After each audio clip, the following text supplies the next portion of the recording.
ഞാൻ പറയാൻ പോകുന്ന കാര്യങ്ങൾ വളരെ പ്രധാനമാണ്, അതുകൊണ്ട് ശ്രദ്ധിച്ചു കേട്ടോളൂ. ശാരീരികമായി മാത്രമല്ല, മാനസികമായും നീ ശക്തി ആർജിക്കണം. ലക്ഷ്യത്തിലേക്കുള്ള യാത്രയിൽ നിനക്ക് പല വഴികളിലൂടെയും പോകേണ്ടി വരും. ഒരു സാഹചര്യത്തിലും മറ്റൊരു ജീവിയെയും വേദനിപ്പിക്കാനോ ബുദ്ധിമുട്ടിക്കാനോ പാടില്ല. പകൽ സമയത്ത് നിന്റെ കാഴ്ച കുറവായതുകൊണ്ട് റിസ്ക് കൂടിയ കാര്യങ്ങൾ രാത്രി ചെയ്താൽ മതി. ഒരുപാട് ധൃതി കാണിച്ചാൽ നിന്റെ കണക്കുകൂട്ടൽ തെറ്റിപ്പോകും.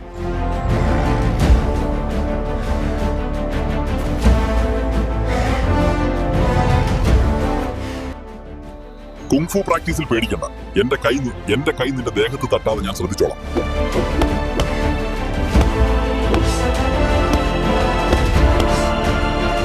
കഠിന പരിശീലനം മാത്രം പോരാ, അതിന്റെ കൂടെ നല്ല വിശ്രമവും വേണം. ഉറങ്ങുന്ന സമയത്താണ് നമ്മുടെ ശരീരം കൂടുതൽ കരുത്താർജിക്കുന്നത്.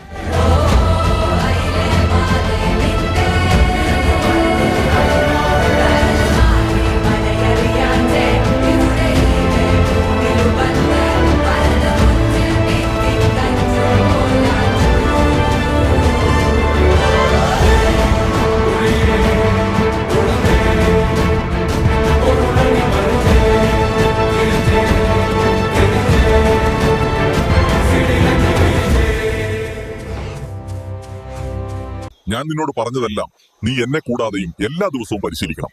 അല്ലെങ്കിൽ ഒരു ദിവസം മാത്രം ചെയ്തതുകൊണ്ട് നമ്മളിൽ ആരും കൂടുതൽ ശക്തരാകില്ല. നിന്റെ ഈ പാവത്താൻ വേഷമൊക്കെ ഒന്ന് മാറണം. പുതിയ ഡ്രസ്സ് ഞാൻ തരാം പരിശീലനത്തിന് ശേഷം. എല്ലാം കൃത്യമായി ചെയ്തു. ശക്തനായി എന്റെ മുന്നിൽ വാ.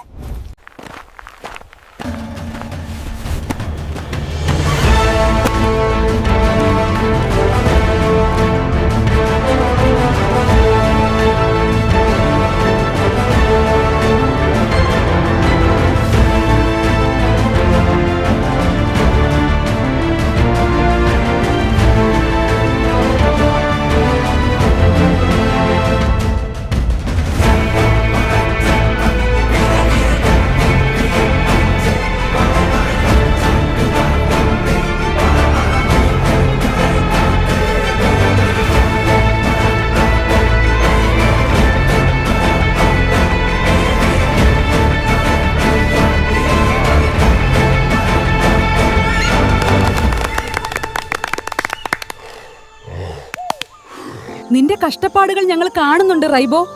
ഈ മുട്ടകൾ ഞാൻ നിനക്ക് വേണ്ടി കൊണ്ടുവന്നതാ. എല്ലാ ദിവസവും നിനക്ക് വേണ്ടി ഞാൻ കൊണ്ടുവരും. നീ കഴിക്കണം. താബോയ്ക്ക് വേണ്ടിട്ടല്ലേ ഈ കഷ്ടപ്പാടൊക്കെ. ഈ പഴം നല്ലതാടാ, കഴിച്ച്. നിനക്ക് എന്ത് വേണമെങ്കിലും അറിയിക്കണം, ഞാൻ കൊണ്ടുവന്ന് തരാട്ടോ. എനിക്കിതൊക്കെ ഒപ്പിക്കാൻ പറ്റുമല്ലോ.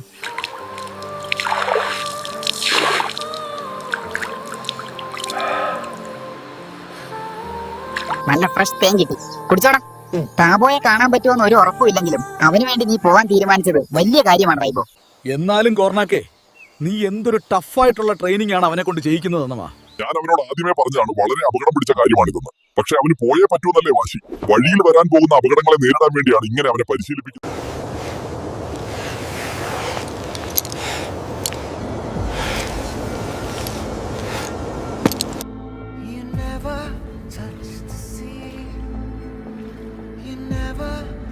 ഈ റൈബോയ്ക്ക് താപോ പോയപ്പോ വട്ടായതാന്ന് തോന്നുന്നു.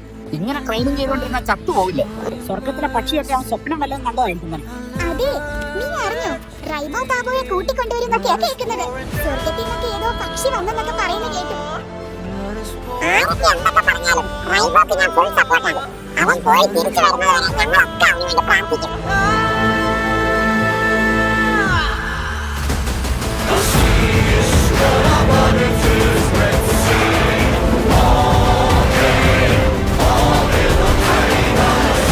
റൈബോ, നിന്റെ പുതിയ ഡ്രസ് ഇവിടെ വെക്കുന്നുണ്ട്.